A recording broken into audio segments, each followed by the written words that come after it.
Bien, buenas tardes con todas y todos.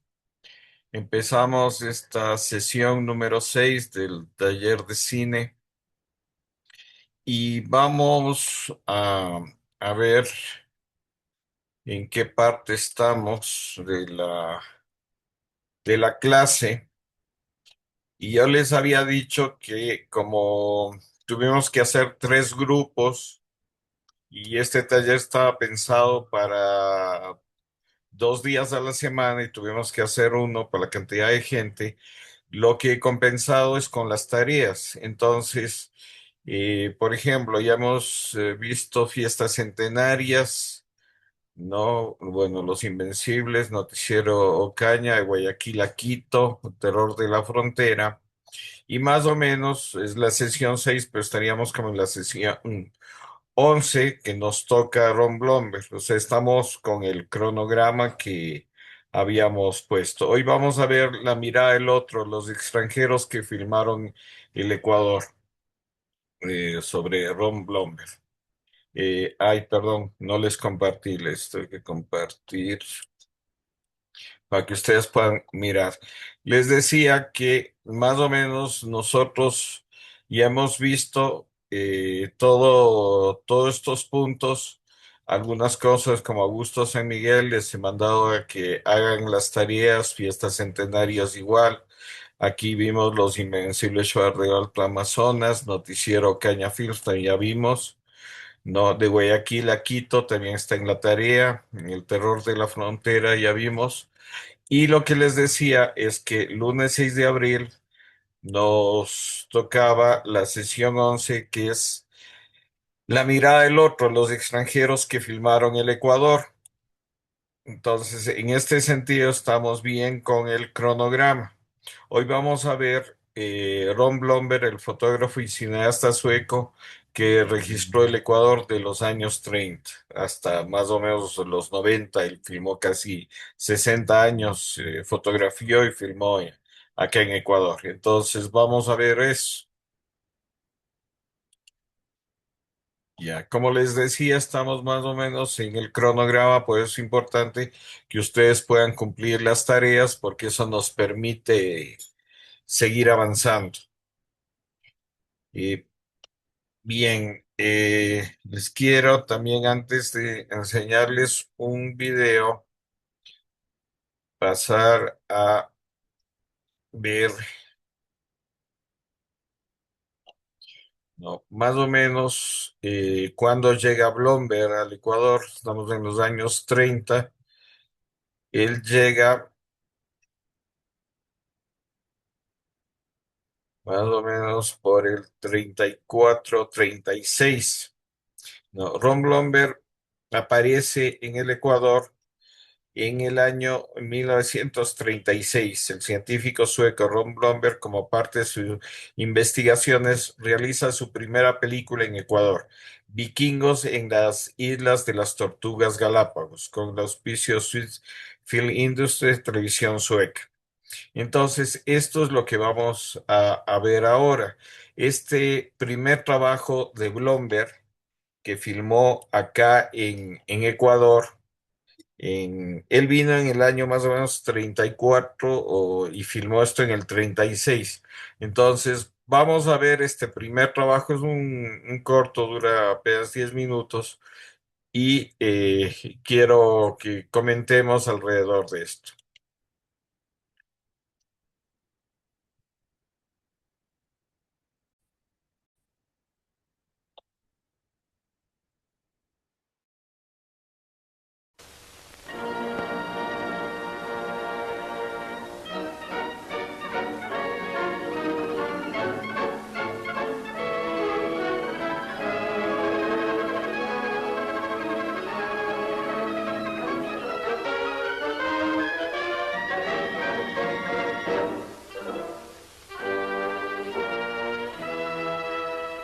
På Sköldpaddsöarna, den sällsamma arkipelagen ute i Stilla havet, finns en liten skandinavisk koloni.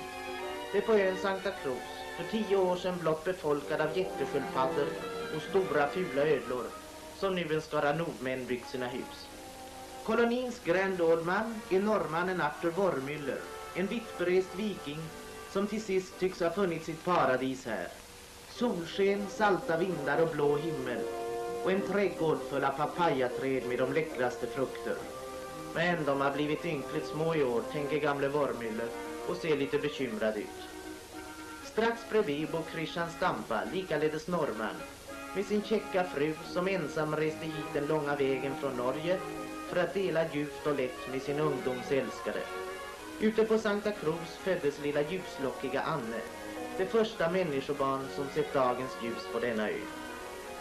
Mjölk måste barn ha för att bli stora och starka, och därför har pappa Stampa fångat några vildgetter som det är gott om här ute på öarna.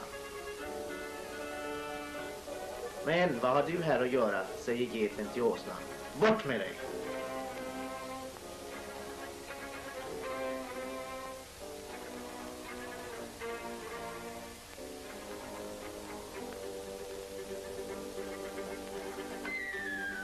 Tråkigt nog har Stampa just innan vårt besök sågat av sin fiskebåt på mitten för att göra den större, så vi får inte följa med honom på storfiske. Gamla islänningen Walter Finsen, som efter ett äventyrligt liv också hamnat ute på Sköldpaddsöarna, hjälper honom med båtbygget, så nog ska den båten bli fin när den blir klar. Motorn har den praktiska Stampa tagit ur båten medan den ligger på land, och så har han fått ett förträffligt lite sågverk.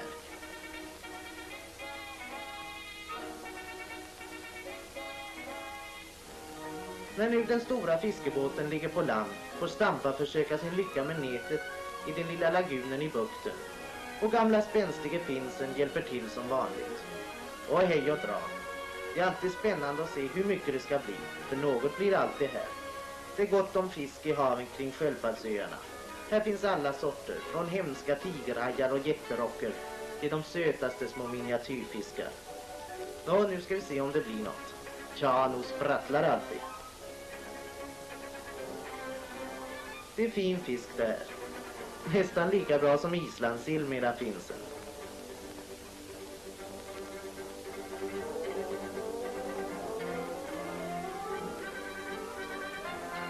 En del konstigheter hamnar också alltid i garnet. Det här är en liten fisk som blåser upp sig som en ballong så fort den kommer upp på land. Klotfisk kallas den.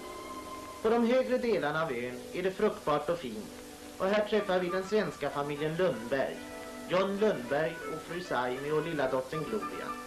De har, när vi besöker dem, bara bott på ön i lite över ett år, men de har använt tiden väl och röjt och sått och planterat med friskt mod.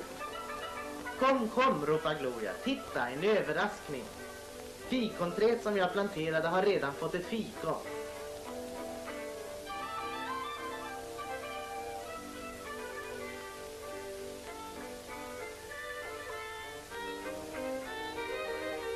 Det här är inte någon slags jätterabarber, utan en växt som heter otoj och ger de härligaste rotfrukter. Se vad man kan hitta. Bara från en enda otojplanta får man mat till morgon, middag och kväll. Det blir mer än en hink full av välsmakande otoj. Och med stolthet visar Gloria fram ett par riktigt stora rötter. Sockerfrågan är redan ordnad. Frodigt gröna står sockerrören i långa rader, och nu ska vi låta herr Lundberg visa oss hur det går till att avvinna dem den söta saften.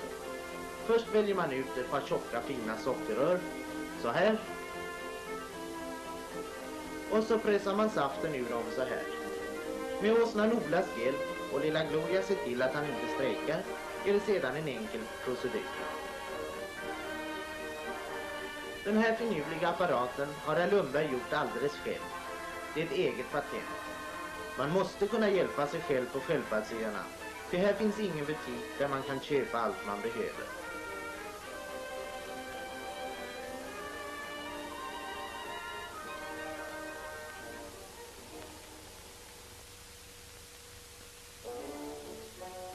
Köttfrågan är också lätt ordnad, ty det är fullt med vilda grisar på ön.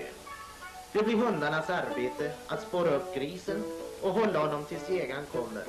Och grisen har nog små utsikter att klara sig helfina därifrån. Nu ska vi se hur hundarna reder upp det.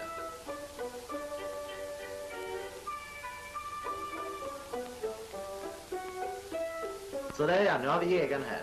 Gott sikte, knall och fall. Åja, unna mig jyckar. Nu kommer er tur. Har ni gjort ett gott arbete så ska ni också ha betalt för det.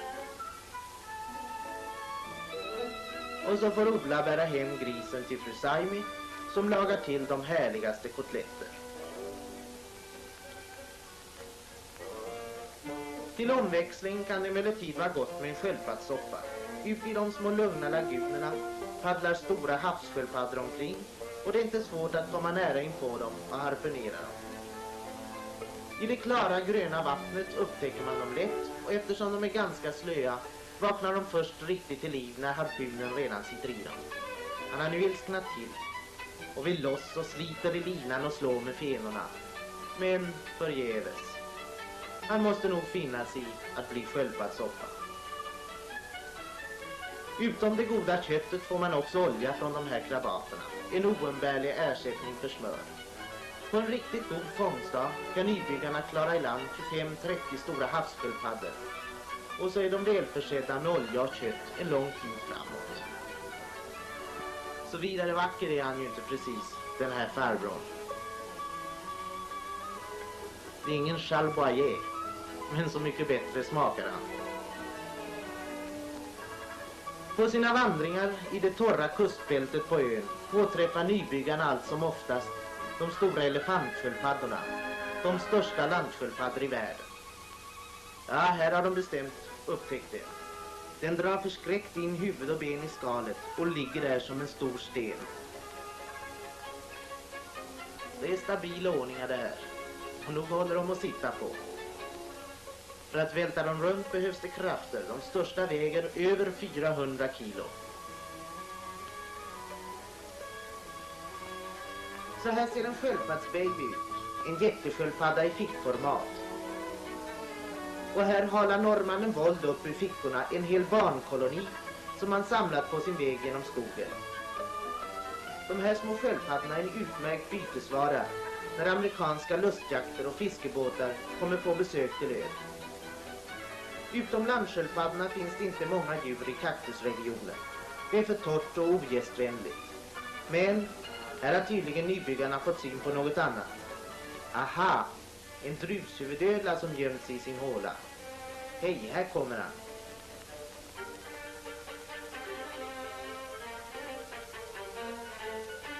Drushuvudödlan är en ilsken herre och biter ifrån sig rätt bra.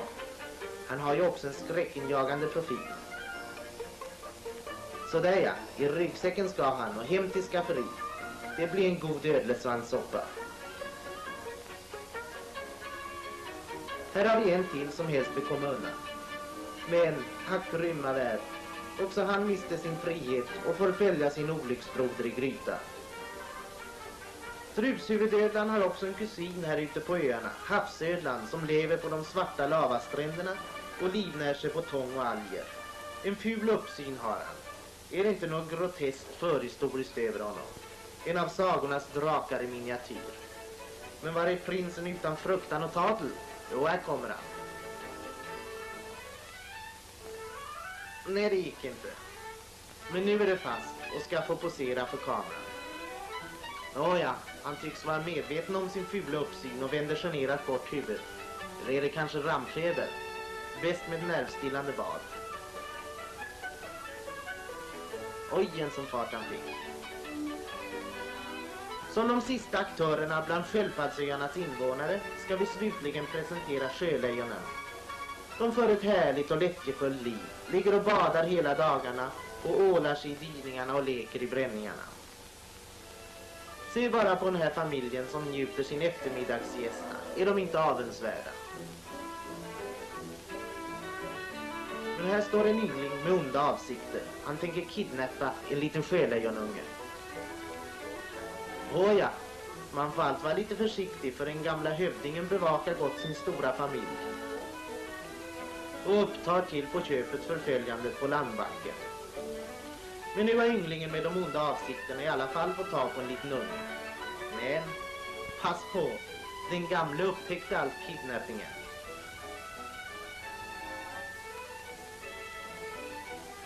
Ja, man måste ibland sätta skräck i de där näsvisa människorna som kommer hit till Sköldpaddsöarna och stör vårt lugn. Jajamensan, filosoferar den gamle och hasar sig åter tillbaka och dyker ner i det svala, sköna vattnet.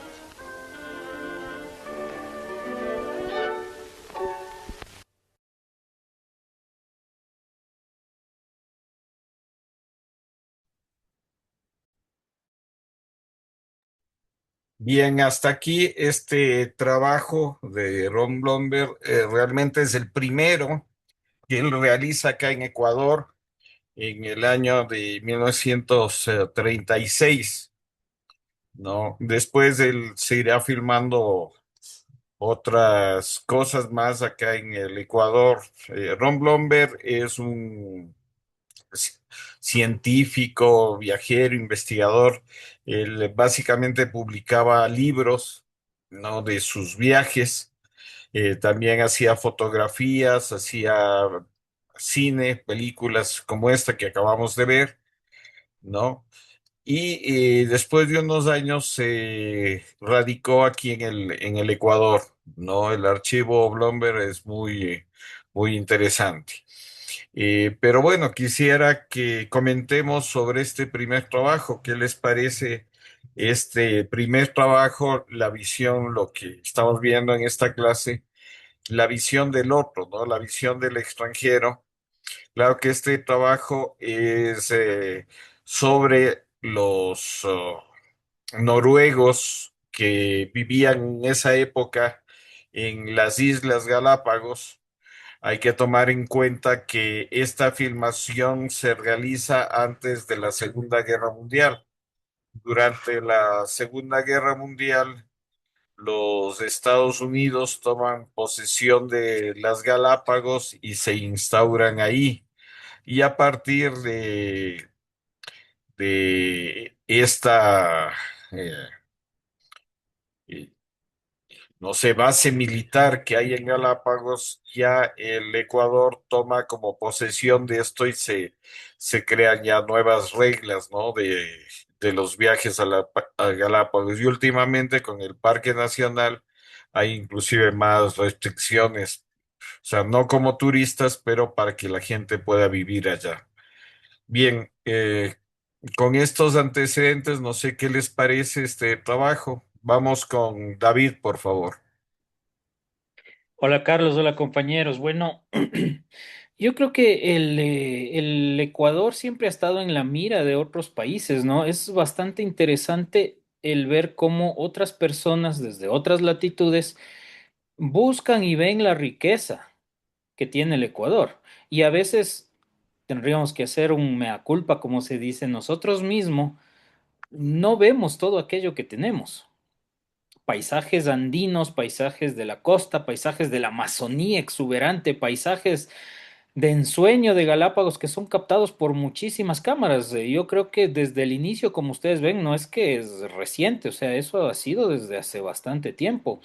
Hay incluso, o ha habido, algunos intentos de posicionar al Ecuador como lugar para que vengan gente a grabar de fuera, ¿no?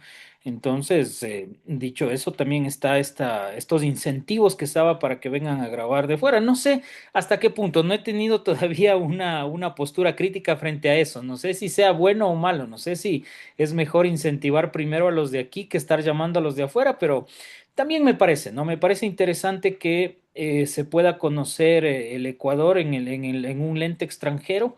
Recuerdo alguna vez mi hermana estaba viviendo en Alemania, mi madre se fue de visita y habían visto que había una muestra de cine latinoamericano. Entraron a ver por curiosidad y claro, mi mamá estaba ya extraña, viendo, no hablaba el idioma y todo, mi hermano un poco le guiaba y me dice, David, no te imaginas, dice, qué lindo, yo vi, hay una casa patrimonial aquí en Cayambe, sí, yo soy de Cayambe, que está justo en la vía de un pueblito que se llama Yora, y dice, esta casita que es bien bonita, estaba ahí, la habían retratado, y mi mamá feliz viendo en Alemania una postal de acá de Ecuador, y dice, todos veían y decían, oh, qué bonito, qué bonito. Entonces, yo creo que el extranjero a veces verlo desde otro punto de vista, verlo con otros ojos, tal vez nosotros no nos maravillamos de las cosas hermosas que tenemos porque pasamos por ahí a diario y tal vez eso hace que perdamos el encanto, ¿no? pero yo creo que tenemos muchísimo para explotar. El tema de dirección de arte también, importantísimo, todo lo que es nuestra vestimenta, nuestros colores propios y obviamente el tema en lo que es locaciones, ¿no? Locaciones tenemos muchísimo para poder explotarlo. Eso nada más. Gracias, David. Vamos con Humberto, por favor. Hola, compas, buenas noches. Pues respecto al video y a esta documentación que hace Rolf Blomberg y la mirada del otro, me parece una extrapolación temporánea voy a hacer, ¿no? ¿Cómo nos siguen mirando? Voy a decir así de una forma un poco cruel. O cómo todavía se impone esa mirada sobre nosotros, nosotras aquí en Ecuador, al ver a la Amazonía, por ejemplo, todavía con ese exotismo y todavía se siguen elaborando, se siguen produciendo videos, en la producción audiovisual sobre todo para vender al país en la parte exterior, ¿no? En este sentido, lo que quiero decir es la mirada del otro en ese sentido de colonizar, es colonial muchas veces. En este es clarísima la idea, ¿no? Del exotismo del que mira Rolf Lomberg en 1936 en las Islas Galápagos, ese exotismo, y que todavía lo logramos identificar en los documentales que se elaboran de nuestra Amazonía, sobre todo, no digo que es exclusivo, ¿no? Pero como que lo exótico sigue siendo lo atractivo para la mirada de fuera, para lo exterior. En cambio, nuestras realidades, nuestros comunes, nuestros cotidianos, no son de interés, porque quizás, y ahí es una mirada ya más ideológica, más política, es no hacerse cargo de todas las responsabilidades globales que hay en el país que se producen por las desigualdades económicas, por la misma repartición del mundo que nos tocó en el sentido impositivo de ser los países proveedores de recursos, ¿no? O los países que proveemos frutas o comida, o sea, porque además esta parte de Rolf Lomberg me deja pensar mucho, ¿no? Le seguimos proveyendo alimentos porque prácticamente se pone a cazar que tortuga, que iguana, que luego hasta el animal, el lobo marino me parece que era, todo lo que se pueda comer, que se mueve y se pueda comer. Y ahora, pues esa mirada extractiva sigue siendo la que se impone y es la que se vende lamentablemente afuera, ¿no? Ya quizás no con de esa forma tan descarnada, ¿no? O sea, y eso me deja pensar un poco en el goce, ¿no? En qué es lo que gozan de nosotros, de nosotras como país afuera. Y cuál es nuestra propuesta de los que estamos interesados, interesadas al interior y seguro también hay miradas desde fuera que nos llaman a la dignidad, no a la mirada del otro, sino más bien a la mirada de la dignidad, del parejo, de mirarnos de forma horizontal. Entonces sí, hay muchos sitios que podemos grabar, coincido con el compañero y eso me parece buenísimo, ¿no? Hay muchos sitios que grabar, dónde grabar, pero ¿cómo lo vamos a enfocar? O sea, esa es mi preocupación siempre. ¿Cuál es el ojo que le vamos a poner allí? Porque si es para enfocar nuevamente a una danza indígena, shuar, con muchas plumas, pero luego no contextualizas eso en una realidad que está viviendo esa danza shuar, no necesariamente siempre tiene que ser la mirada trágica, por si acaso. Tiendo a tener esa mirada trágica, pero no necesariamente. Pero si no se contextualiza, eso es, ¿dónde ponemos el ojo? Eso es lo que me preocupa mucho, porque el otro es el que decide qué ver, qué invisibilizar. Eso, gracias, compas. Gracias, Humberto. Dos cosas y que son fundamentales. El punto de vista. Siempre tenemos que ver el punto de vista. O sea, ¿dónde ponemos la cámara? Cuando vemos un trabajo, ¿por qué puso la cámara ahí y no puso en otro lado? ¿No? Y lo de contextualizar las cosas, eso es fundamental. Eh, Vamos con Edgar, por favor. Hola Carlos, buenas noches. Sí, a mí me chocó un poco cómo se revela, ¿no? La mirada descarnada y condescendiente que tenían y tienen, ¿no? Sino que en ese rato no lo ocultaban, am, llegando acá, agarrando los animales sin respeto y encima haciendo como bromas, ¿no? Bromas de lo que están haciendo, ¿no? Asumo que también en ese tiempo no había pues ninguna protección, ¿no? Era todo pampa, ¿no? Agarra lo que puedas. Sí, me chocó mucho verlos ahí ellos, como que sentí como que entraron en mi casa, me abrieron la refri, se acostaron en mi cama y usaron mi ropa. Sí, hay que tomar en cuenta que esto fue filmado en 1936, donde todavía no había eso, los criterios conservacionistas ni nada de eso, ¿no? Pero sí es importante eso, saber que en esa época vivían en esa forma. O sea, imagínense que no había aeropuertos, recién cuando los norteamericanos toman Baltra, se crean las primeras pistas aéreas, ¿no? Por condiciones de guerra, pero antes ir a Galápagos era en barco. Y tengo entendido que era, desde el continente, era casi un mes de viaje para ir a Galápagos en esa época, ¿no? Entonces, sí era otro momento, pero sí, efectivamente, o sea, inclusive el Ecuador, el Estado ecuatoriano no tomaba posesión efectiva de las Galápagos, ¿no? Eso se ve claramente. Vamos con Maya, por favor. Gracias, estimado Carlos. Buenas noches a todas y todos. Bueno, sí, yo comparto también un poco la visión que tenía Edgar con relación a como que sí entendiendo el contexto y lo que decías, ¿no? Que no existían en ese momento pues visiones de preservación natural y de relación con la naturaleza y demás, pero sí para mí ha sido como un poco chocante. Pero a la vez ha habido algo que me ha llamado como igual fuerte la atención, el hecho cuando está haciendo la presentación de esta familia, diciendo que la niña Anne era la primera nativa que ha nacido en las Islas Galápagos, y ahí me deja preguntando, tipo, o sea, para comenzar, si ellos reconocen que son una familia de colonos y con, con estas otras personas más colonos que vivían en las Galápagos, pero ¿acaso no existían otras pues otras culturas ahí? No existía gente indígena, por ejemplo, que tenía, o sea, que era parte de ese territorio, ¿no?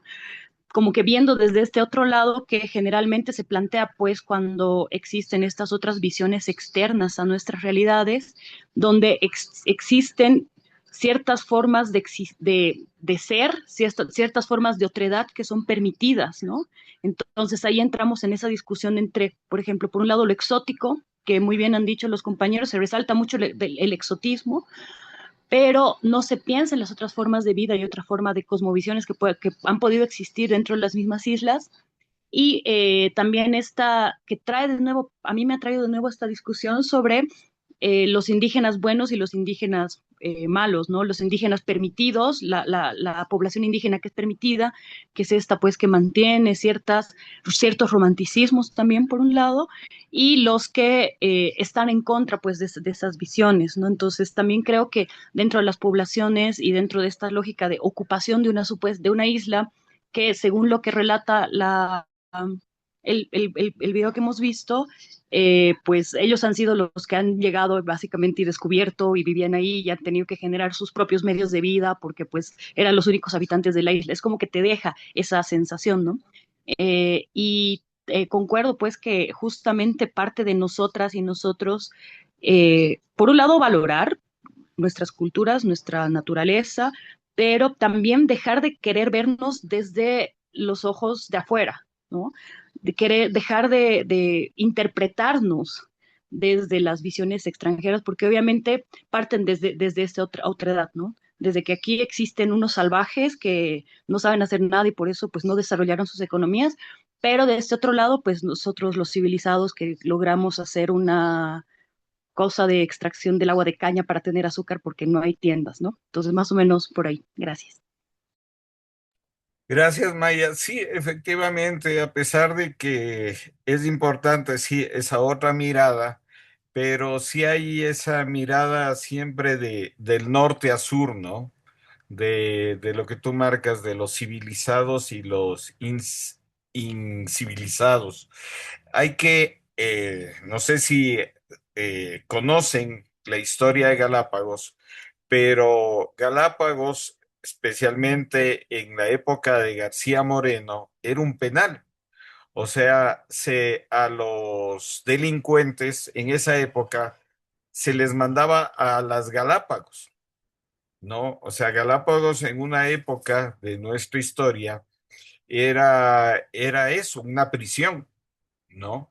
Y también otra de las historias de Galápagos a comienzos del siglo XX es que había un hacendado, no recuerdo ahora el nombre, pero que tenía como sus esclavos, o sea, acuñó su propia moneda y tenía a los trabajadores que les fiaba en la tienda esas formas de explotación y les pagaba con su moneda, ¿no? Entonces, Galápagos realmente tiene muchas historias, no solo esta de la baronesa, de los extranjeros, hay historias de los propios nacionales que nunca se han contado, nunca se han explotado, pero es bien interesante lo que ha pasado en Galápagos, ¿no? Vamos con Milton, por favor. Buenas noches, Carlos, y buenas noches, estimados compañeros. En relación al filme que nos has expuesto, me parece bastante interesante. En primer lugar, de que es como un documental, ¿no? Un documental narrado con un narrador omnisciente, pero lo que más me llama la atención son las mini secuencias de que Blomberg trata de capturar momentos cotidianos. Por eso creo que es bastante llamativo la mirada del otro, porque son los inmigrantes nórdicos los que tienen esta capacidad de asombro con la extrañeza, con la flora y la fauna que hay en nuestro Galápagos. Si ese cortometraje se hubiera realizado en estos tiempos, estaría funado, como se dice, en base a cómo han tratado a los animales y más aún con los derechos que ahora se han conseguido, siendo la naturaleza un sujeto de derechos, etcétera. Pero me parece llamativo, sobre todo como Blomberg hace este documental de mini secuencias que trata de capturar en estos entre 10 a 15 minutos todo lo que los inmigrantes nórdicos han puesto en práctica en aquel entonces en las Islas Galápagos, ¿no? Desde la captura de los animales silvestres como son las tortugas, pero no se explaye mucho en eso, sino que trata de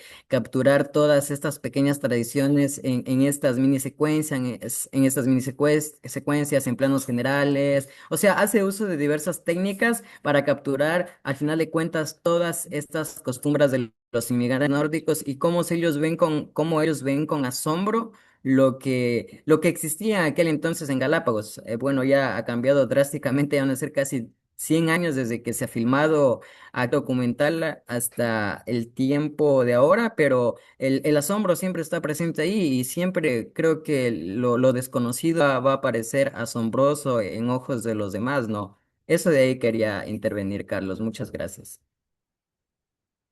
Gracias, Milton. Me haces de acuerdo de una cosa que es fundamental. ¿Para quién estaba dirigido este documental? Este documental fue financiado por la televisión sueca, ¿no? Entonces, justamente va para un público sueco que mira por televisión esto, ¿no? Entonces, Blomberg un poco cumple su papel de mostrarle a un público sueco cómo viven estos noruegos y estos suecos también ahí en las Islas Galápagos, ¿no? Entonces, un poco la función para lo que él trabajó, este trabajo está, digamos, justificado. Claro que está que con la mirada que ahora tenemos, podemos cuestionar muchas cosas, tanto de los habitantes como de lo que pasaba en ese momento, ¿no? Vamos con Sebastián. Esta va a ser la última intervención porque tengo que enseñarles más trabajos. Vamos con Sebastián, por favor. Hola, buenas noches con todos. Solo para indicarles que me pareció interesante saber que es como, primero el primer largometraje, o bueno, no largometraje, es la primera película que hace Blomberg, jovencito, 24 años, la primera vez que viene acá a Ecuador y explora también como que las Islas Galápagos. No creo que sea malo decirlo, normalizarlo, pero se entiende hasta cierto punto el por qué representa lo que representa. Es como la gran victoria de los... tampoco es como que... eh, ¿qué sería? No es inocente el haber escogido la palabra vikingos para señalar a los nuevos colonos, ¿no? Es como que, claro, ahora que ya se sabe más la historia, los vikingos, como que los primeros, entre comillas, exploradores que hubo también en América y ahora están regresando a otra parte del sur del continente y toda la cuestión, entre comillas, ¿no? Porque realmente se sabe que no fue así. Pero me parece interesante que a los 24 años él haya podido tener este tipo de, de aproximaciones. Y claro, también hay que poner como que el Ecuador en el contexto histórico de la época, saber qué es lo que estaba pasando en ese momento, qué apreciación se tenía de las mismas Islas Galápagos.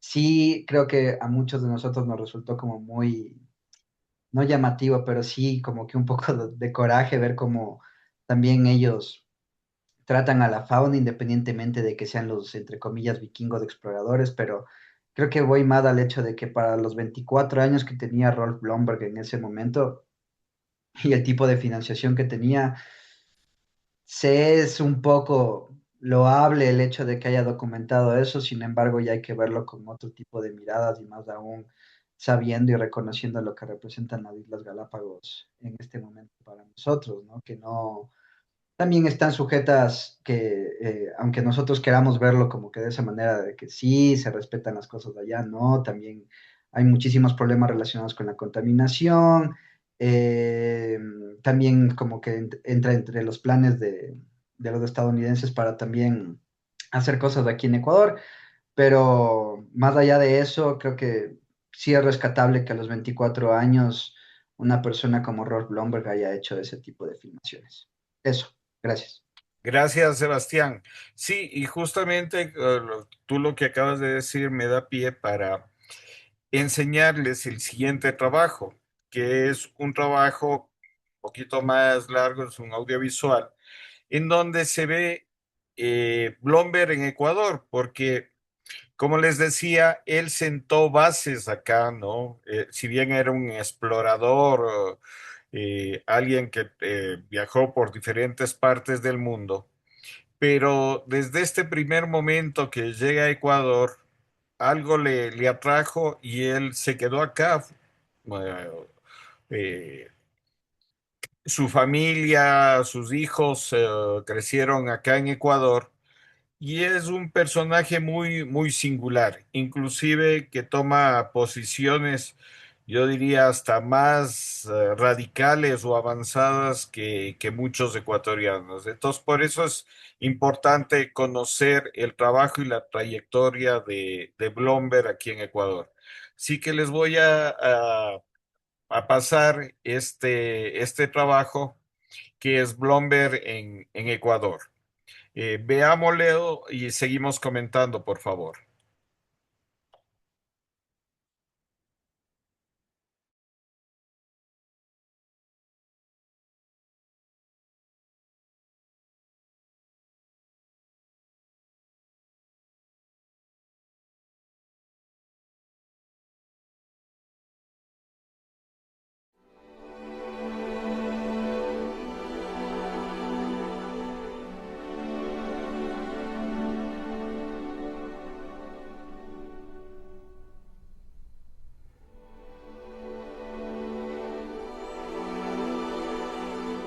Yo vine al Ecuador en el año 1934 para irme a las Islas de Galápagos, que en ese tiempo no era tan fácil como ahora, era como el fin del mundo. Yo estaba encargado del Museo de Historia Natural de Estocolmo de hacer una colección tan completa que posible de Galápagos, con el permiso del gobierno aquí naturalmente, ¿no? Entonces yo estaba 8 meses allá en mi enamoré de las islas, ¿no? Era para mí el paraíso, una isla, una naturaleza fantástica, ¿no? Pero con animales que no tienen miedo del hombre, ¿no? Las muestras que se colectan y se depositan en los museos inicialmente sirven para describir las especies. No podemos conservar al animal si no supiéramos siquiera que existe. Nosotros hemos calculado que, por ejemplo, para los anfibios vamos a necesitar a las tasas de descripción de especies, al ritmo de trabajo actual, vamos a necesitar 100 años para describir todas las especies que existen en el Ecuador. Si Rolf Blomberg y otros naturalistas hace 100 años no hubieran hecho eso, ahora estaríamos empezando y el trabajo tardaría, no sé, 200, 300 años más. Lo cual desde el punto de vista de conservación de la especie sería trágico, porque los ritmos de extinción de especies ahora son mucho más acelerados que hace algunos años, ¿no?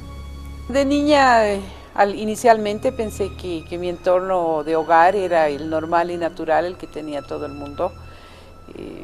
El que abrir una puerta de un closet y encontrar 30 frascos llenos de sapitos y de culebras era lo normal.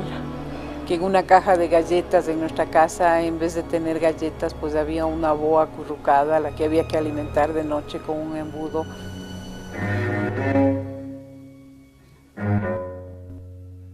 Él fue el primero en colectar este animal, que es el sapo más grande del planeta. Bufo Blomberg alcanza alrededor de 25-30 centímetros de longitud rostro cloacal, es decir, la longitud del cuerpo. Viven en zonas de los bosques húmedos tropicales en la provincia de Esmeraldas, en Ecuador, y en el sur de Colombia. Tienen áreas de distribución bastante restringidas. Es decir, el proceso de evolución ha hecho que estén adaptados a condiciones muy particulares en áreas particulares. El hecho de que tenga un hábitat tan restringido, la destrucción de los bosques tropicales y en particular la destrucción del bosque tropical del noroccidente de Ecuador es catastrófica, es una catástrofe, ¿no? Es decir, a una especie como Bufo blombergi, quitarle la caza es lo peor que se le puede hacer. Con 22 años tenía mi primer libro, que era bastante éxito, ¿no? Y así que he salido en un segundo viaje. Me metí donde los jíbaros, que en ese tiempo todavía eran cazadores de cabeza. Y era una gran aventura. Yo soy un fósil, ¿no? La juventud nunca han vivido estos tiempos, ¿no? Las grandes cámaras de 35 milímetros, pesadísimos. Yo me he ido hasta el cima de Cotopaxi, era como llevar toda una fábrica en la espalda, ¿no? Rolf es uno de los responsables, es el ejemplo, ¿no?, de que yo me haya dedicado a la aventura. De alguna manera también el ejemplo que después me haya dedicado a la publicación de estas cosas que han tenido que ver con naturaleza o con aventura. Hubo una vez que yo tuve un accidente serio en la montaña y bajé maltrecho y al hospital y toda la cosa. Entonces justamente esta tía, que era el vínculo de la familia con Rolf, viéndome así golpeado, y no se le ocurrió mejor idea que llamarle a Rolf a que Rolf me aconseje que deje las andanzas. Claro que Rolf hizo todo lo contrario, ¿no? Rolf me preguntó un momento en que mi tía estuvo ausente, que si yo había cogido miedo y pensaba retirarme de estas correrías. Y yo le dije que no. Entonces me dijo que bien, me alegro tanto. Y eso era un apoyo tremendo para mí, pues que alguien como Rolf me diga eso, ¿no? Y yo he seguido en eso, pues, y tampoco le he decepcionado a la tía porque estoy todavía más o menos entero. Y después 2 viajes aquí, me quedé en Indonesia durante 6 años. En alguna reunión de europeos, Rolf siempre había hablado ya tanto del Ecuador que el dueño de casa le dijo, pues tú que tanto hablas del Ecuador siempre y nos dices las maravillas de ese país, te quiero presentar a una ecuatoriana que está aquí. En el libro Jungle Trip de Emma Robinson, ella relata cómo esa noche hablaron durante horas, él y ella, sobre Ecuador, sobre Quito, sobre la belleza de este país andino, y ese fue su primer encuentro. vino la guerra con la ocupación japonesa a Indonesia. El segundo encuentro fue mucho más triste y duro. Emma Robinson había estado presa en un campo de concentración con su hija durante un poco más de 3 años. El día que liberaban a las mujeres, ella salía y la primera persona conocida que vio fue a Rolf Blomberg, que tenía una identificación de la Cruz Roja Internacional y que estaba en el campo, en la puerta del campo, para ver a quién podía auxiliar. Definitivamente hablan y quedan citados para encontrarse en Quito cuando ya cada uno pues se restablezca de toda esta etapa tan dura y tan difícil.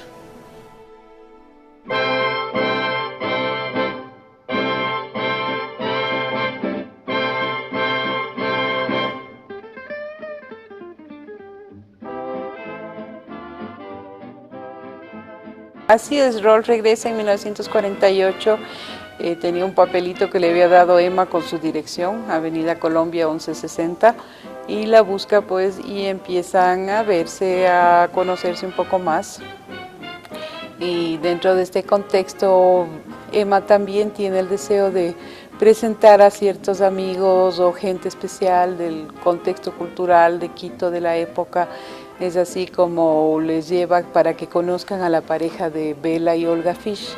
Al llegar a esta reunión estaba ahí otro personaje que era un joven pintor, Osvaldo Guayasamín. Él comenta que le ha sido encomendado hacer un mural para la Casa de la Cultura sobre el descubrimiento del río Amazonas, en el cual él estaba un poco complicado porque nunca había estado en la selva.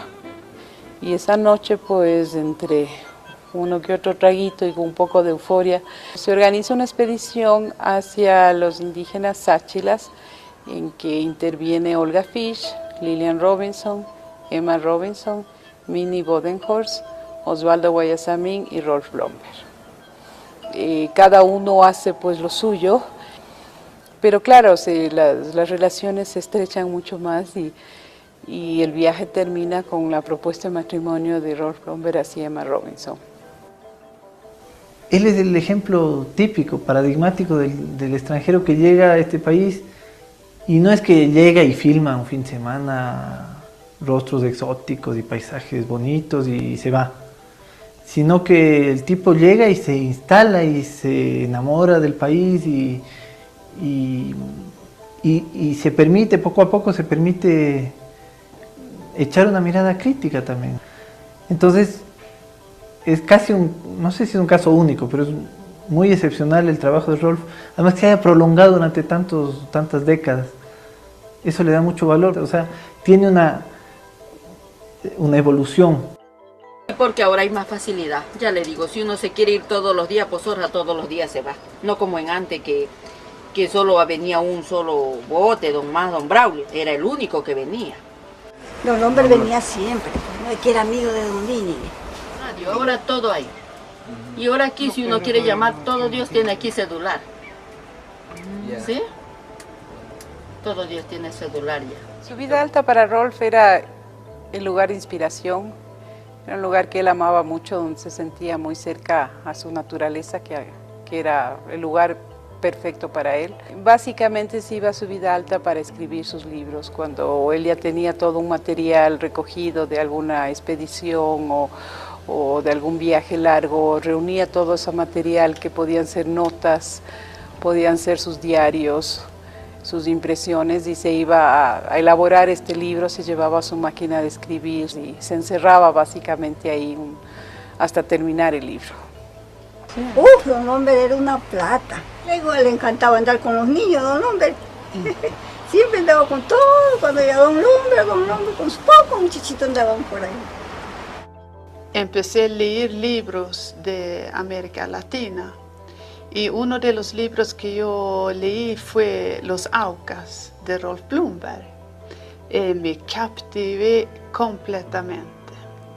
Me captivó la descripción de Rolf, que fueron explotados de los caucheros, los misioneros, las compañías de petróleo y todo eso. Entonces yo quería saber más de este proceso, porque eso es parte de toda la cultura, que nombramos aucas a los guaraníes, por ejemplo, también es parte de la historia.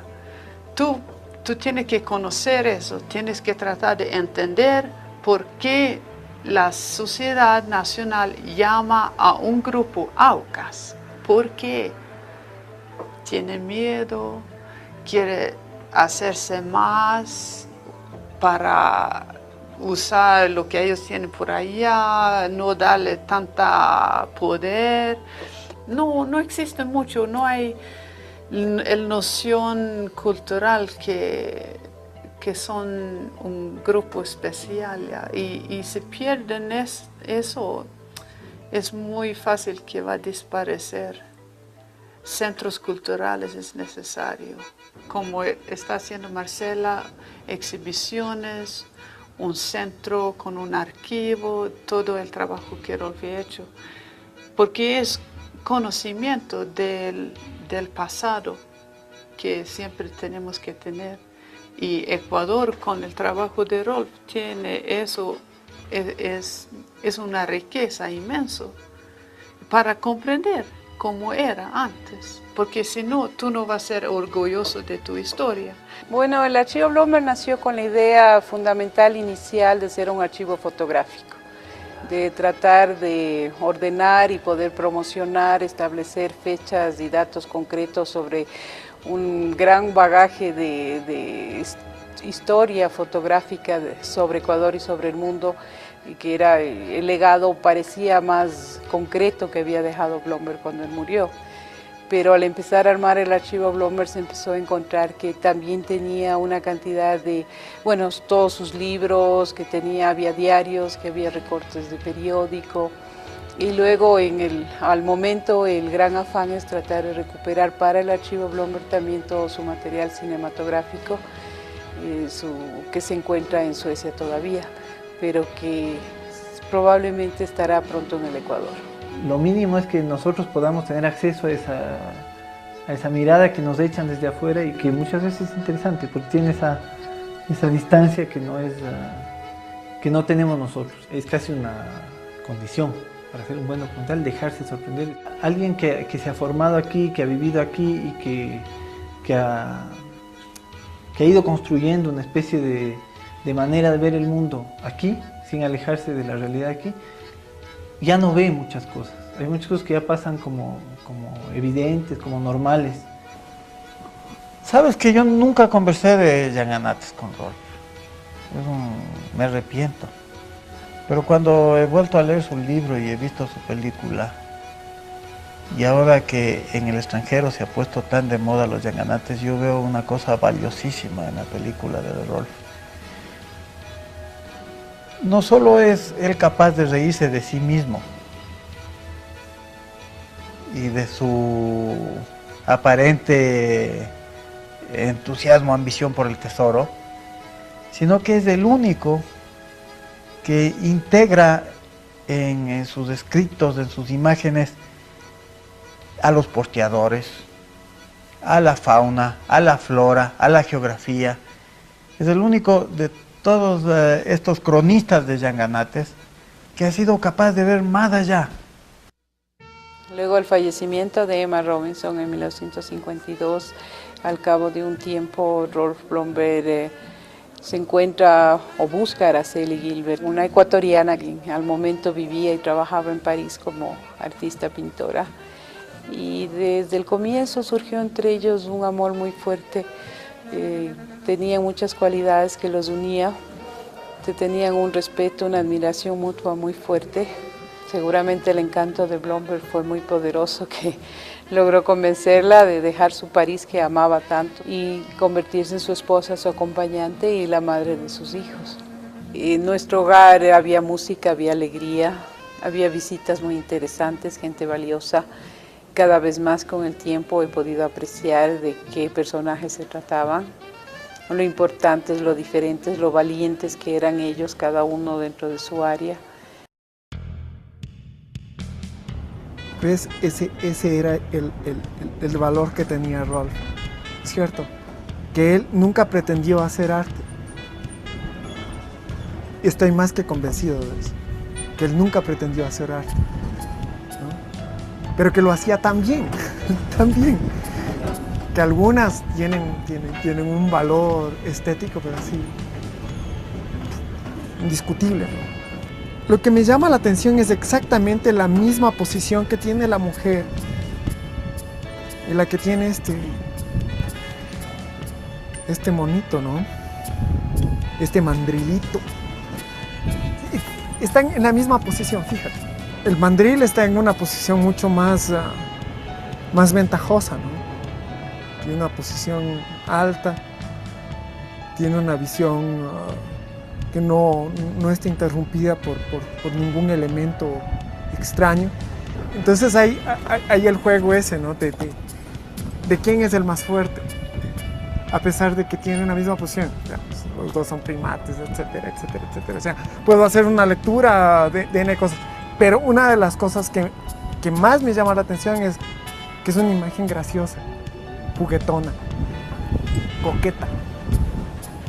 Él no entró, sacó fotos y salió, ¿no? Él se quedó algunos días, salieron, cogieron animales, tomaron un poco de chicha, bailaron, rieron.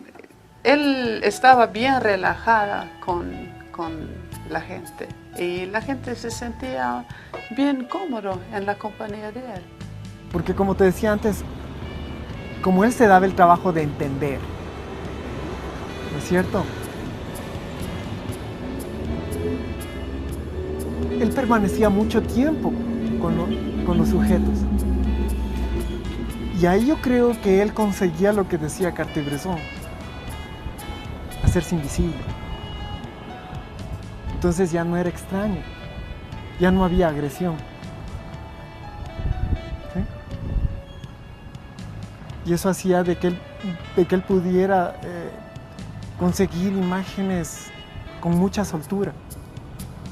No hay tensión, no hay una predisposición frente a la cámara. Hay un cariño, hay un amor entre él y la gente que él estaba estudiando. Él estaba feliz ahí, simplemente.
Bueno, ese era el trabajo que les quería mostrar sobre Blomberg acá en Ecuador, ¿no? Que, como alguien decía ahí en el documental, hay una evolución en él, ¿no? Y eso es muy, muy importante.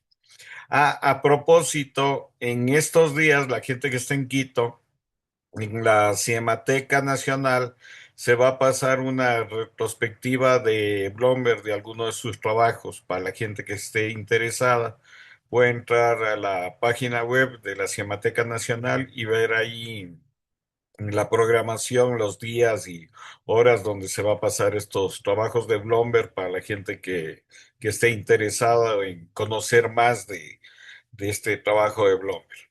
Pero bueno, aquí hay dos cosas importantísimas, si no se dieron cuenta, que es el archivo.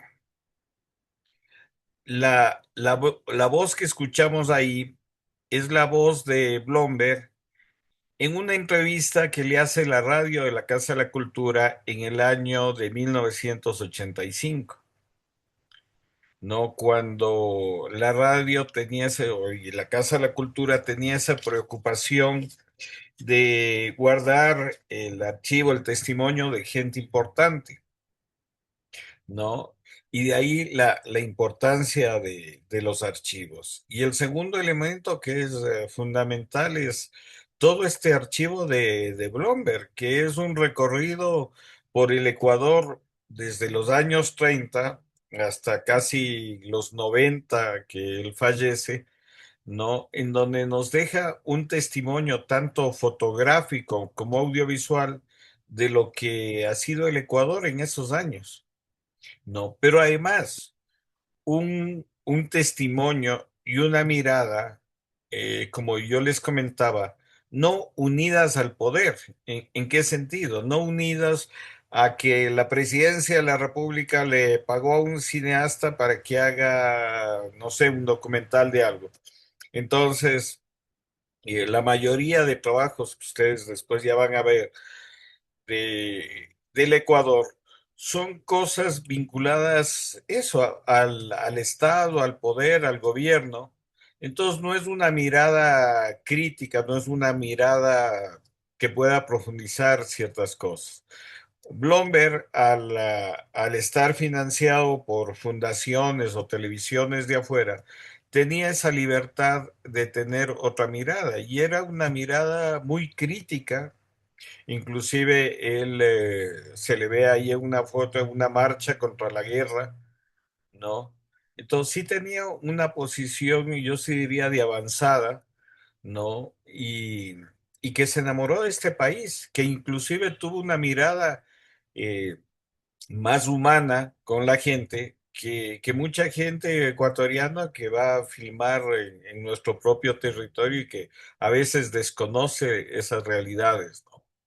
Bien, con esto quisiera darles la palabra a ustedes, a ver qué opinan tanto de este trabajo como de esto de la trayectoria de Blomberg, ¿no? Durante estos años aquí en Ecuador. Vamos con Jorge, por favor. Buenas con todos.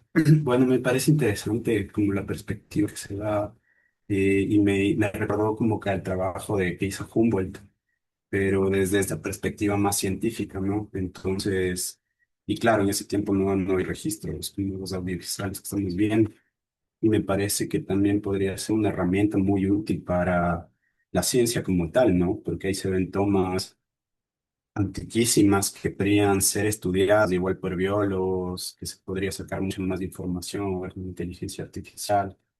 Entonces me parece algo, me gustó principalmente por la perspectiva que se da, igual como que de sostenibilidad, de preservación, ¿no? De las especies que se habla en el documental y básicamente como lo que hice fue asociarle, ¿no? Como el trabajo que hizo Humboldt y bueno, como que la perspectiva de este caso de Bloomberg no era tanto científica, me parece que por algo también parte, ¿no? O sea, en un principio la fotografía era ciencia como tal, entonces es jugar con estas cosas. Eso era mi comentario. Muchas gracias.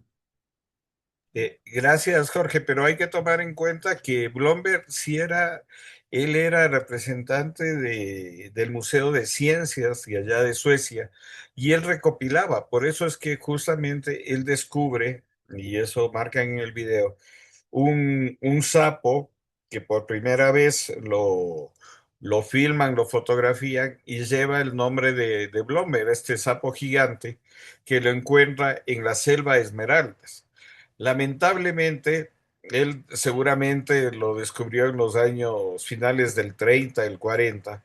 Lamentablemente, con todo lo que ha pasado en Esmeraldas, de la deforestación, la palma africana y tantas cosas, han reducido el hábitat de estos sapos. Y lo que decía ahí este investigador de la Católica, que en la actualidad ya las especies desaparecen mucho más rápido que antiguamente. Por eso era importante también el trabajo de Blomberg, ¿no? Porque Blomberg recopilaba justamente especies para los museos y para los sitios científicos.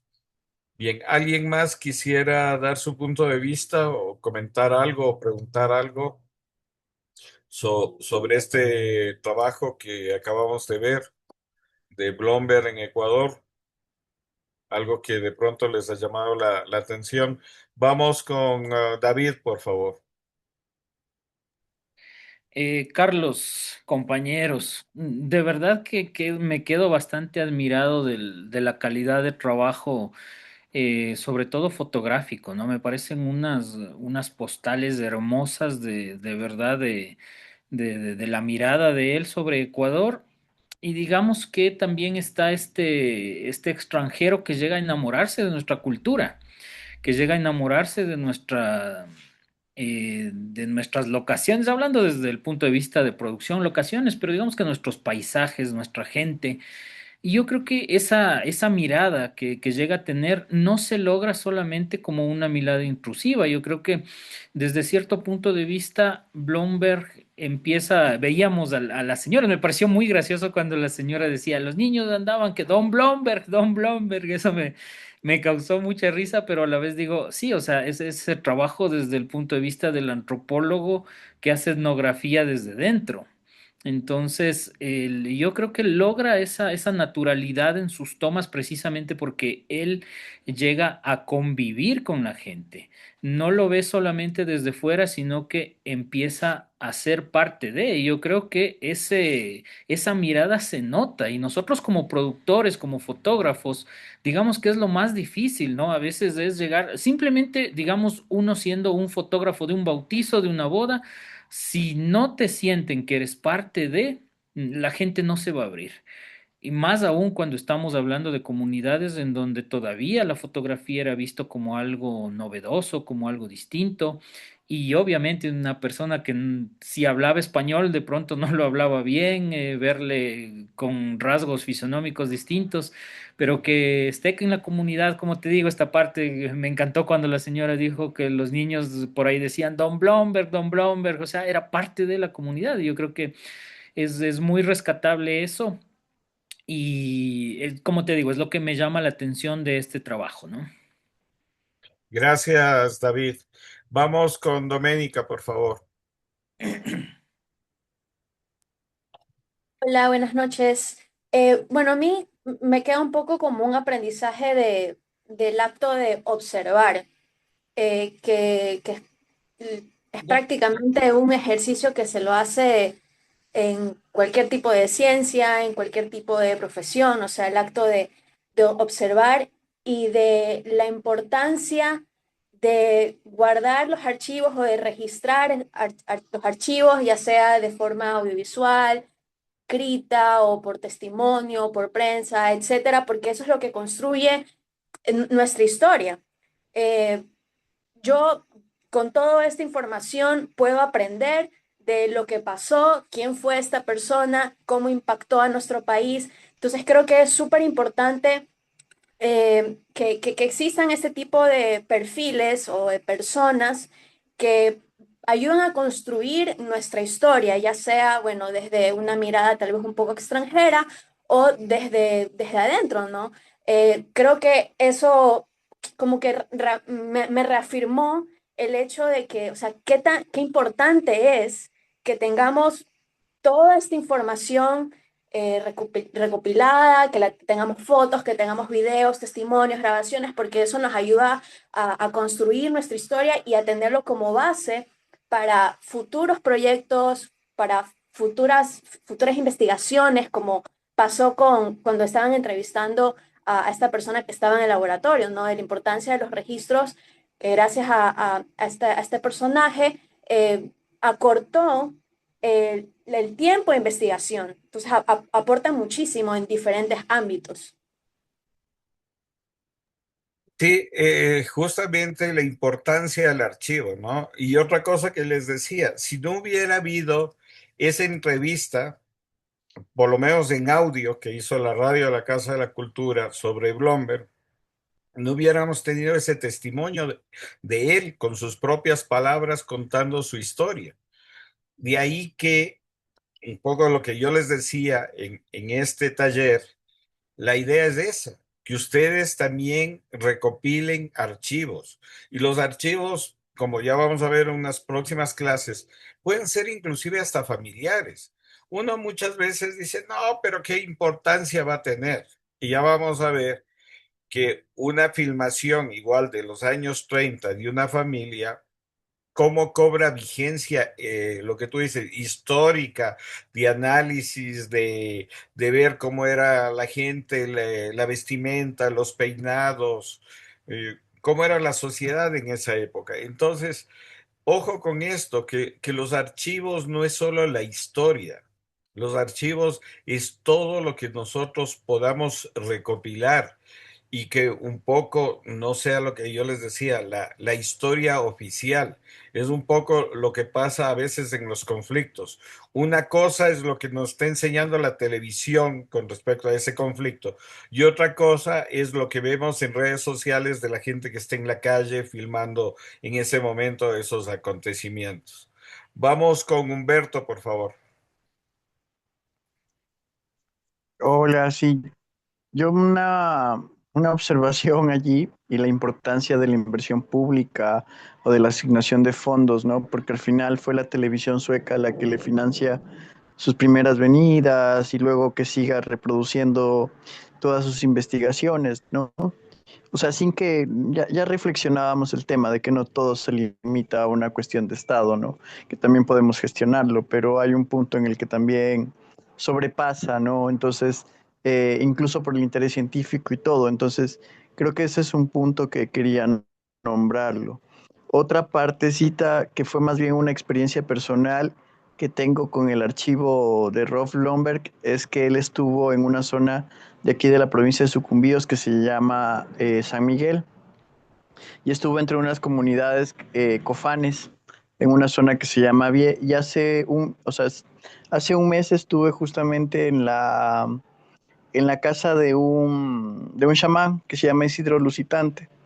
Entonces me di el trabajo de, bueno, no el trabajo, no, fue un placer, imprimir algunas fotos, porque son muchas fotos, algunas fotografías que podrían ser de interés de Isidro Lusitante y llevárselas, porque eran unas fotos que sacó Rob Lomberg de los Cofanes en 1946. Y esas fotos se las llevé a Isidro. Y entonces eran como unas 10 fotos, porque como digo, pues era ahí como llevarlas y compartir. Y fue tan simpático y fue tan importante que, bueno, no reconoció a Rob Lomber porque Isidro tiene, no era contemporáneo en el momento que llegó, pero sí reconoció a su abuelo, reconoció a su tío abuelo, reconoció a un chamán que fue muy famoso aquí en la Amazonía que se llamó eh, Gregorio Kenamá, no, sí, Gregorio Kenamá. Fue un chamán cofán que estuvo desde los principios cuando llegó a la empresa petrolera Texaco y lo reconoció y dijo, él es Gregorio Kenamá y así, Guillermo Kenamá, perdona, es que Gregorio es el otro hermano, perdón por confundirles, es un dato histórico allí, pero era Guillermo Kenamá, él es Guillermo Kenamá. Él es mi abuelo Queta, él es mi tío abuelo Eusebio Queta. Entonces me fue dando los nombres de las personas que estaban en la foto. Yo como era una visita personal, realmente le dije, bueno, quédate Isidro con las fotos, pero a lo que voy es 70 años después, esas fotografías estaban en las manos de los nietos de quien fotografió Rob Blomberg, ¿sí? Y ahí reconoció cuando estaban preparando Yagé, cuando el mismo Isidro, cuando estaba preparando la cacería. Entonces, a lo que voy es, como también estas fotografías sí, es parte del archivo, pero también es soporte de la memoria. Como Isidro me empezó a contar otras cosas más particulares, se acordó, llamó ese rato a un tío que estaba en Xuxufindi y le empezó a mandar las fotos y si le reconoces a Tala, o sea, fue todo un ejercicio personal de él, que digo, sin este archivo, bueno, o sea, fue algo muy personal, pero a la larga el pueblo cofán como ya como representación, como forma de existencia, hay mucho que conocer, ¿no? No quiero biologizar, como decían en el documental, ¿no? De las especies, pero cuántos conocimientos se pudo haber preservado allí con estas fotos. Él hizo un video que también se llama La Anaconda, Rob Blomberg también, que también grabó en esta zona. Entonces, no sé, quería compartirles más bien esa experiencia de estas fotografías de 70 años después, con un nieto viéndola y la emoción de él, y cómo es importantísimo. Eran un archivo, bueno, algún rato ahí les conversaremos más tendido. Eso, corto porque me emocioné. Saludos. Gracias, Humberto. Solo una pregunta. Esta información que te dio de las personas de las fotos, ¿lo tienen en el archivo Bloomberg? O sea, ¿saben exactamente quiénes son esos personajes? Pues te cuento que no lo sé, no tengo ni idea porque yo entré al repositorio, investigo mucho el pueblo Cofán. Entonces entré al repositorio, encontré las fotos y fue más bien porque yo fui con el Taita por una visita personal y le llevé la foto así como, mira Isidro, te traje estas fotos que encontré, quizás reconozcas a alguien. Pero es buena pregunta, quizás podría ser por ahí una mirada. No, sí, porque imagínate, o sea, esta persona que reconoció a los de las fotos, Marcela, que es la que mantiene el archivo de su padre, de Ron Blomberg, capaz que ella ni conoce quiénes son esos personajes, pero sería interesante que ese ejercicio que tú has hecho personal de saber quiénes son, se pueda no sé, concatenar con el archivo para saber los nombres de los personajes de esas fotos y quiénes eran, ¿no? O sea, creo que eso también es importante.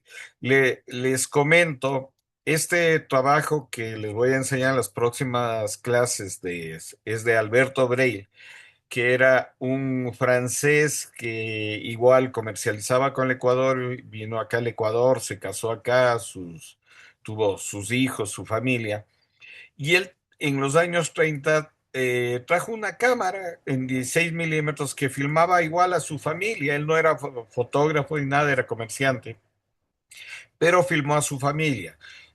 Rollos pequeños que unimos, durará unos 20 minutos toda la grabación de él, de su familia en varias secuencias, ¿no? Y nosotros lo que hicimos es digitalizar esas imágenes e invitar a gente de la familia, especialmente personas mayores de la familia Bray, ¿no? El abuelo ya es muerto hace varios años, ¿no?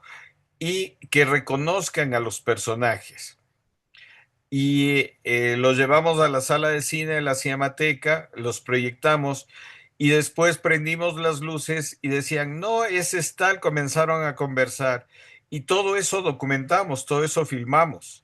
No, ¿por qué? Porque es importante justamente tener ese testimonio de quiénes son los personajes. O sea, de que no quede como un archivo de que pasó así, sino que saber los nombres de quiénes eran estos personajes. Les comento esto porque me parece interesante eso que tú has hecho como un ejercicio de ir a llevar las fotos, pero saber cuáles son los personajes, se deja un testimonio en vida de eso, de ese conocimiento y de quiénes eran y lo que tú hablas, de estos chamanes inclusive, que la mayoría de gente no conoce. ¿No? Y justamente no conocemos de nuestros pueblos, de nuestras comunidades, porque no hay este trabajo de investigación, ¿no? Más allá de lo obvio que muchas veces se investiga, pero este trabajo ya de investigación de los personajes, de quiénes fueron, me parece importantísimo igual realizarlo. Bien, ¿alguien más tiene alguna pregunta, algún comentario de este trabajo de Blomberg? No. Bueno, les voy a enseñar un último trabajo de Blomberg, pero que es muy singular.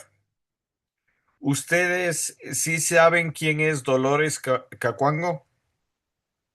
Pues Dolores Cacuango fue una dirigente indígena, miembro del Partido Comunista del Ecuador en sus épocas, y que creó las escuelas bilingües.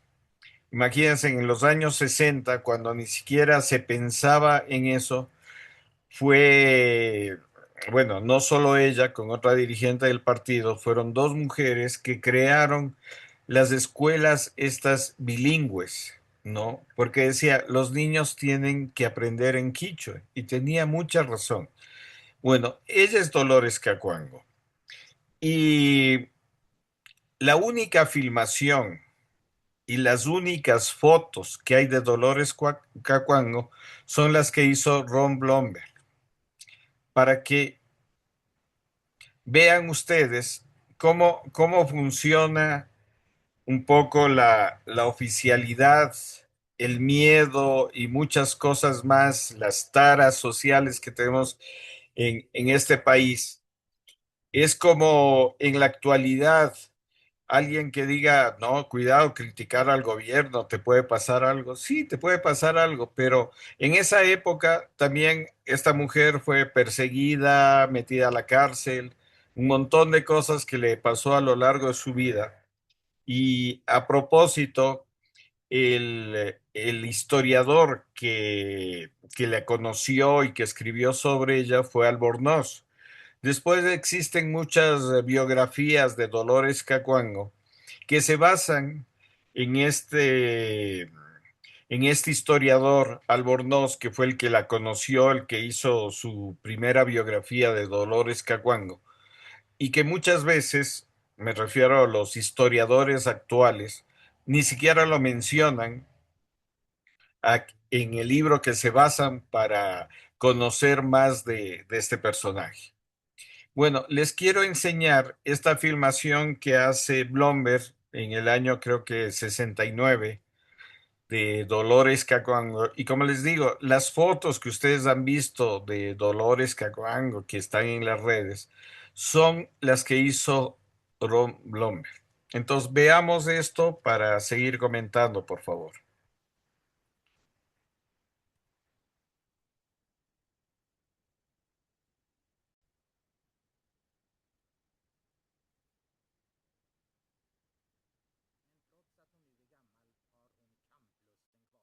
Nosotros necesitamos tierra, nosotros necesitamos casita, nosotros necesitamos que vestir, nosotros necesitamos que comer, que alimentar.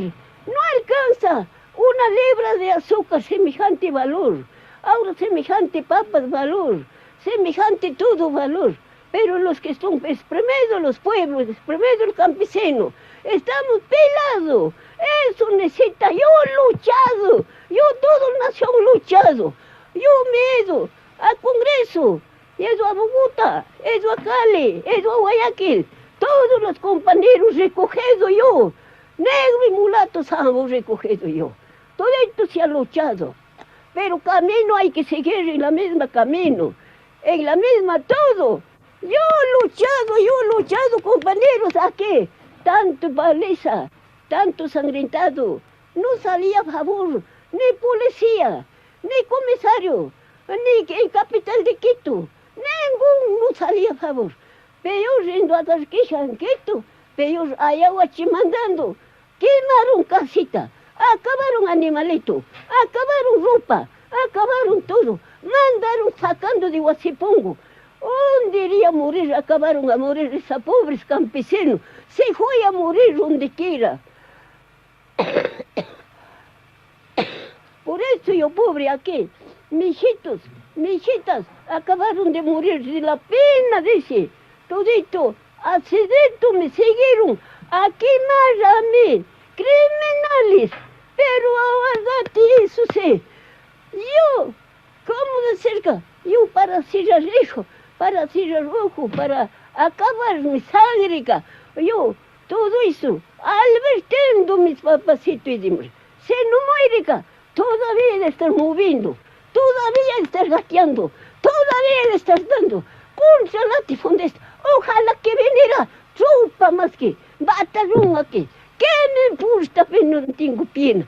Yo no tengo ni nada pena. Yo no tengo más que ponga fusil en mi pecho. Yo tengo mis hijos así como que no tengo. Yo tengo mis hijos, yo tengo mi sangre. Eso, compañerito, todo lucha yo.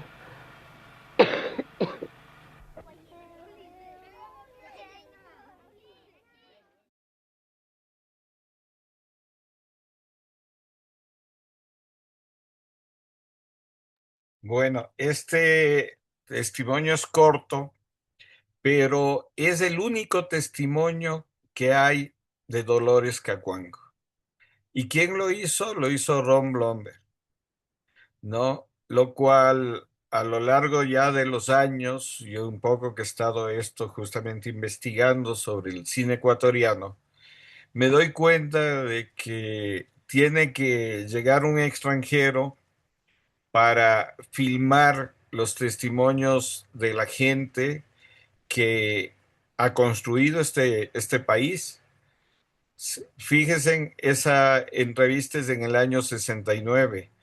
Eh, Dolores Cacuango es más o menos desde los años 30, 40 que ha luchado en ese país en este país que, como ella misma cuenta, le han encarcelado, le han pegado, le han quemado su casa, le han hecho horrores, ¿no? Y sigue ahí, sigue de pie, una mujer que vivió pobre, murió pobre, pero qué importante tener ese testimonio de esta mujer, que seguramente no está en los libros oficiales de historia, ¿no? Seguramente ella no está, pero es parte de nuestra historia, es parte de nuestra historia. Yo estoy seguro que el movimiento indígena no fuera lo que es ahora sin esos luchadores sociales, sin esas mujeres que levantaron ese movimiento y que, como les digo, recién está siendo valorada. Creo que alguien está haciendo una película sobre ella, no están haciendo una ficción sobre Dolores Cacuango, pero es parte de nuestra historia y qué valioso que podamos conservar, por lo menos en el archivo Blomberg, este testimonio. Bien, no sé si alguien quiera comentar esto, preguntar o dar alguna apreciación sobre esto que acabamos de ver. Vamos con Doménica, por favor. Bueno, a mí se me pusieron los pelos de punta, la verdad, o sea, me, no sé, me quedé así, eh, porque realmente personajes así son los que sostienen, ¿no? Son los que sostienen un país. Entonces, ver este tipo de testimonios y aprender sobre ello es, no sé, me pone los pelos de punta, la verdad. Y yo quería consultar un poco sobre cómo se maneja todo este archivo, eh, un poco histórico, pero importante, ¿no? Eh, para que pueda llegar a las personas, o sea, para que todo el mundo se pueda enterar. Bueno, está la Cinemateca, está el archivo Blomberg, pero como desde el Estado, como país, ¿existe algo particular sobre este tipo de investigaciones específicas que incentive estas investigaciones, que incentive el archivo, cómo se trabaja todo esto, toda esta recopilación de datos? El problema es que todo esto es político, ¿no? Y para resumir, hay un archivo de la memoria que supuestamente el Ministerio de Cultura tenía que ejecutar, realizar, pero si ya no tienes ni Ministerio de Cultura, ¿de qué archivo de memoria podemos estar hablando? ¿No? Entonces, ese es el problema, que lamentablemente aquí se manejan las cosas políticamente, ¿no? Por el gobierno que está de turno. Entonces, si es un gobierno medio progre, dará chance a algunas cosas, cortará otras.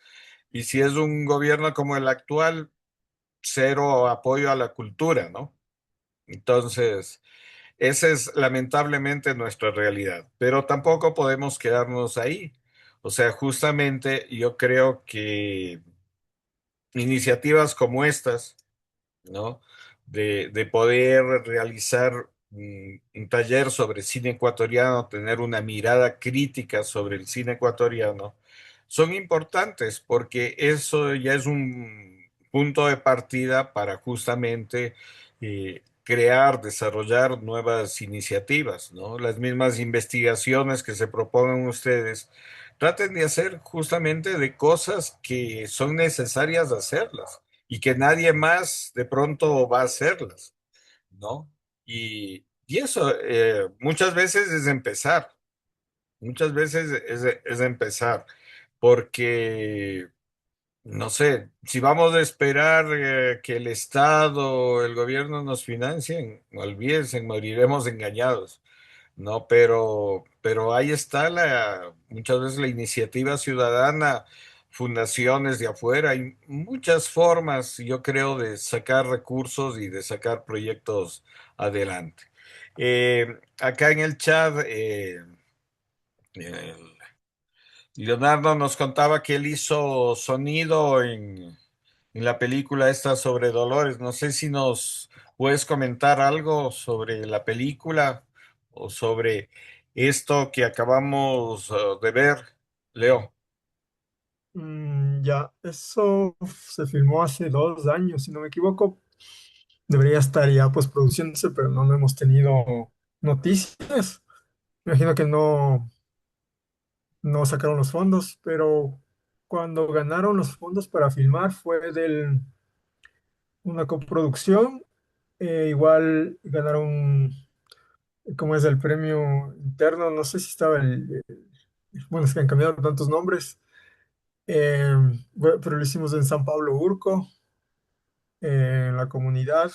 No fuimos exactamente a la casa de ella, pero filmamos donde se crió, también estuvimos en la hacienda. eh, bueno, hubo la investigación histórica, no sé si Kuruf, que era el productor, era ecuatoriano, no recuerdo, pero fue la investigación bastante larga. Todos los comuneros ¿cómo es? De Cayambe, de los alrededores, nos acogieron, hicimos el punto base justamente ¿cómo se llama? Una comunidad que estaba administrada por extranjeros donde se iba a hacer un museo de Dolores Cacuango, pero vino la pandemia y dejaron la infraestructura ahí, o sea, no progresó. Entonces hicimos el punto base ahí y de ahí nos movilizamos. Era muy difícil movilizarse con todos los camiones, entonces a veces nos tocaba cargar todo el equipo, la montaña entera. Eso sí fue sacado del aire. Hubo muchos accidentes también.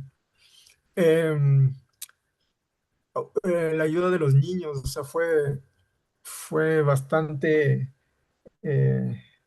chuta, trabajar con niños, niños indígenas. Hubo de Colombia, vinieron gente de Colombia porque también fue una coproducción colombiana. La gente de Colombia increíble, estaba súper al tanto de todo lo que era Dolores Cacuango. Eh, y la recreación de la vida de ellas, chuta, sí hubo bastante investigación. Una escena en la que hubo una toma de la hacienda, eso sí fue heavy. Filmamos en la noche. O sea, fue tenaz porque era remoto y creo que duró 7 semanas la filmación y eso te digo, está el material, pero no sé por qué todavía no está en postproducción. O sea, por los financiamientos que hubo después, todos los ajustes, entonces quedó en stand-by. Eso, eso te cuento. Gracias, Leonardo, por tu testimonio. Vamos con Soley, no sé qué nombre es. Hola Carlos, buenas noches. Lorena te saluda, ¿cómo estás? ¿Qué tal, No le Lore? pude ¿Cómo estás? ¿Qué tal? No le pude cambiar el nombre al usuario. Ya. Una consulta sobre este tema de la presentación del trabajo final para la próxima semana. Yo me quedé a la duda, por favor, me saquen de esa duda. Si el compañero Milton Márquez es abogado de derechos de autor. y si es que hubiera otros compañeros o compañeras que quisieran hacer grupo para este tema de hacer una muestrita sobre el tema de derechos de autor para el trabajo final. Ajá, esa era la consultita. Gracias, Carlos. Ya, les vamos a consultar a los compañeros.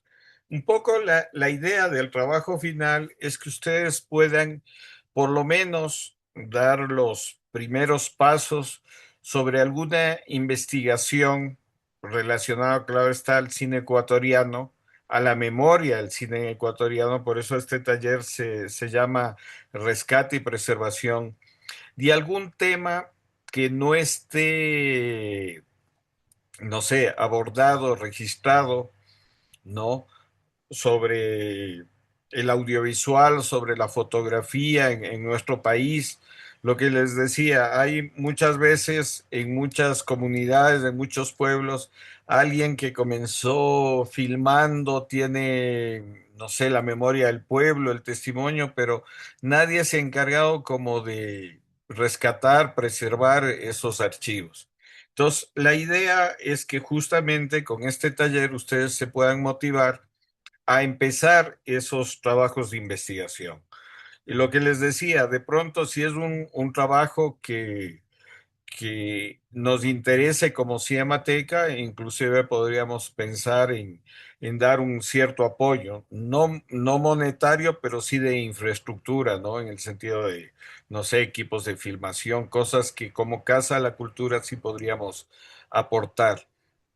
Entonces, esa es la idea del proyecto, ¿no? De los trabajos, que justamente se haga un trabajo de investigación, puede ser tanto escrito como audiovisual, pero que contemple, claro está, estos ítems que tiene que tener cualquier investigación. Yo en esta semana les voy a pasar cuáles serían los puntos que ustedes deberían tratar en este primer esbozo y seguir avanzando.